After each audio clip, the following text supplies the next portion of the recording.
Tragedi Bawakaraeng dan wafatnya 3 pendaki saat hari kemerdekaan, dan sikap dari para pendaki yang bikin miris.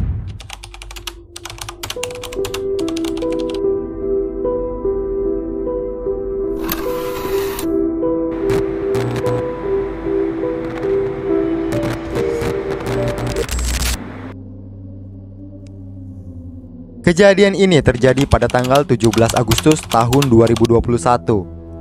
Gunung Bawakaraeng memang tidak sepopuler gunung-gunung lain, semisal Rinjani, Merbabu, dan juga Gunung Semeru.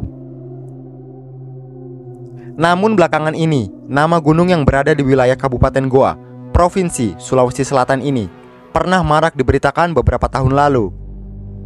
Pasalnya, Gunung Bawakaraeng pernah menelan 3 korban sekaligus pada momen HUT RI tahun 2021 yang lalu.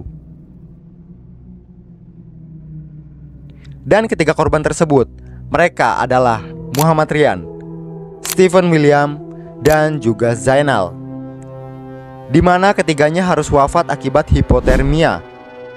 3 korban tersebut merupakan bagian dari rombongan yang terdiri atas 8 orang. Rombongan mereka merupakan bagian dari sekitar 600-an pendaki yang memaksa menerobos ke puncak Gunung Bawakaraeng, yang padahal saat itu sedang ditutup sementara oleh polisi. Kisah ini pun bermula saat ada anggota rombongan pendaki yang melapor bahwa ada 2 korban wafat di atas, setelah sebelumnya mereka mengalami hipotermia di kawasan Gunung Bawakaraeng. Akan tetapi, ternyata masih ada 1 lagi korban wafat yang diduga sempat tidak dilaporkan, yakni Muhammad Rian. 2 pendaki yang mengalami hipotermia dan wafat tersebut adalah Stephen William dan juga Zainal. Keduanya ditemukan wafat tergeletak di pos 7 dan pos 6 jalur pendakian. 2 orang yang wafat ini merupakan satu rombongan. Mereka berdua wafat karena tertinggal oleh rombongan lainnya saat turun gunung. Menurut Basarnas Makassar yang bernama Muhammad Rizal. Menurut Rizal, rombongan kedua korban ini berjumlah 8 orang. Kemudian setelah perayaan HUT RI, rombongan korban mulai turun dari puncak Gunung Bawakaraeng pada hari Selasa, tanggal 17 Agustus. Namun karena cuacanya yang ekstrim, rombongan ini pun terpisah-pisah dalam perjalanan turun. Rizal pun mengatakan kedua korban harus wafat pada akhirnya setelah ditinggal oleh rekan-rekannya. Masing-masing korban tersebut ditemukan di 2 titik yang berbeda. Kemungkinan besar mereka berdua wafat akibat hipotermia. Dan mereka berdua ini ditemukan antara pos 7 untuk korban pertama, kemudian untuk korban kedua antara pos 6 dan pos 5. Rizal juga mengungkapkan bahwa kedua korban sudah dalam kondisi wafat saat pertama kali ditemukan. Dan masing-masing dari korban yang wafat tersebut ditemukan seorang diri, alias telah tertinggal dari rekan-rekannya, jadi seperti terpisah satu sama lain.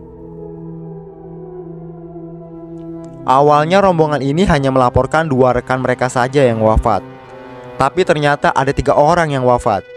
Salah satu korban ditinggal rekannya di jalur pendakian, namun tidak dilaporkan ke petugas SAR gabungan. Dan korban ketiga ini adalah Muhammad Rian. Jadi teman korban yang selamat ini tidak melapor, tidak menyampaikan bahwa ada 1 lagi temannya yang wafat. Menurut Rizal, salah satu tim Basarnas. Terungkapnya ada 1 lagi korban yang wafat bermula saat petugas SAR mencoba mengidentifikasi 2 orang korban yang telah dievakuasi. Karena tidak tahu identitasnya, jadi tim Basarnas sempat menanyakan. Dan salah satu temannya yang selamat pun bilang, "Ini Pak, teman saya yang ini Stephen, dan yang itu Rian." Namun polisi yang berkoordinasi dengan pihak keluarga korban wafat justru mendapatkan fakta yang berbeda. Pihak keluarga menyebut korban atas nama Rian belum ditemukan. Keluarga korban pun bilang, "Itu bukan Rian Pak." Nah, kita tanya sebenarnya itu siapa? Dan salah satu teman korban pun menjawab, "Itu Zainal Pak." "Terus Rian itu mana?" ucap para petugas saat itu. Setelah didalami lebih lanjut, rekan-rekan korban ini membuat pengakuan yang membuat para petugas SAR geger. Sebab Pendaki atas nama Rian ternyata juga telah wafat namun ditinggal di jalur pendakian. Nah, akhirnya pun mereka menjelaskan, "Rian tadi subuh sama kami, Pak. Dia sudah wafat. Saya hanya tutup jaket di jalur di dekat batu," kata temannya tersebut. Menurut Rizal, rekan-rekan korban sejak pagi tadi tiba di kaki Gunung Bawah Karaeng. Namun mereka tak melaporkan kondisi Rian yang juga telah wafat terlebih dahulu. Atas pengakuan korban tersebut, SAR gabungan pun kembali melakukan pencarian terhadap Rian. Rizal pun sangat menyesalkan ketidakjujuran teman korban tersebut. Setelah pencarian dilanjutkan, Rian pun akhirnya ditemukan sekitar 500 meter dari pos 5 jalur pendakian. Korban kemudian dievakuasi ke jalur Bulu Balea dan dilarikan ke Puskesmas Tinggi Moncong untuk diserahkan ke pihak keluarga. Kepala Basarnas Sulsel, Junaidi, mengatakan korban ditemukan pada pukul 20.40 waktu Indonesia Timur oleh tim SAR gabungan setelah melakukan penyisiran sepanjang jalur yang dilaporkan teman korban. Saat itu memang sedang badai di atas, 2 hari 2 malam. Di atas itu badai, angin kencang, hujan deras, tenda pun sampai kemasukan air. Banyak juga korban yang telah ditangani oleh timnya Rizal. Mereka rata-rata mengalami hipotermia. Padahal kemarin setelah perayaan HUT RI, Rizal dan timnya sudah sarankan dari puncak agar segera turun pagi itu untuk menghindari badai lebih besar lagi. Tetapi hanya sebagian saja yang turun.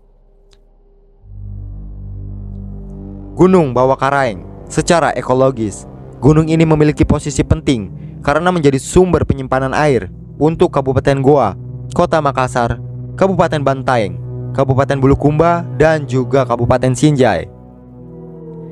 Di lereng gunung ini terdapat wilayah ketinggian Malino, tempat wisata terkenal di Sulawesi Selatan. Bawah Karaeng bagi masyarakat sekitar memiliki arti tersendiri. Bawa artinya mulut, Karaeng artinya Tuhan. Jadi Gunung Bawah Karaeng diartikan sebagai Gunung Mulut Tuhan. Penganut sinkretisme di wilayah sekitar gunung ini meyakini Gunung Bawah Karaeng sebagai tempat pertemuan para wali. Para penganut keyakinan ini juga menjalankan ibadah haji di puncak Gunung Bawah Karaeng setiap musim haji atau bulan Zulhijjah, bersamaan dengan pelaksanaan ibadah haji di Tanah Suci. Tepatnya tanggal 10 Zulhijjah, mereka melakukan sholat Idul Adha di puncak Gunung Bawah Karaeng atau di puncak Gunung Lompo Batang. Gunung yang tingginya sekitar 2.845 meter di atas permukaan laut ini juga menjadi arena pendakian. Namun sudah banyak menelan korban akibat kedinginan bila mendaki saat musim hujan. Nah, dari kisah ini kita bisa banyak belajar tentang arti solidaritas. Dan memang sosok teman atau sahabat sejati akan terlihat ketika kita berada di alam lepas. Contohnya seperti kisah ini. Bagaimana menurut pendapat kalian? Atau mungkin kalian punya kisah yang hampir serupa? Silahkan komen di kolom komentar. Thanks for watching.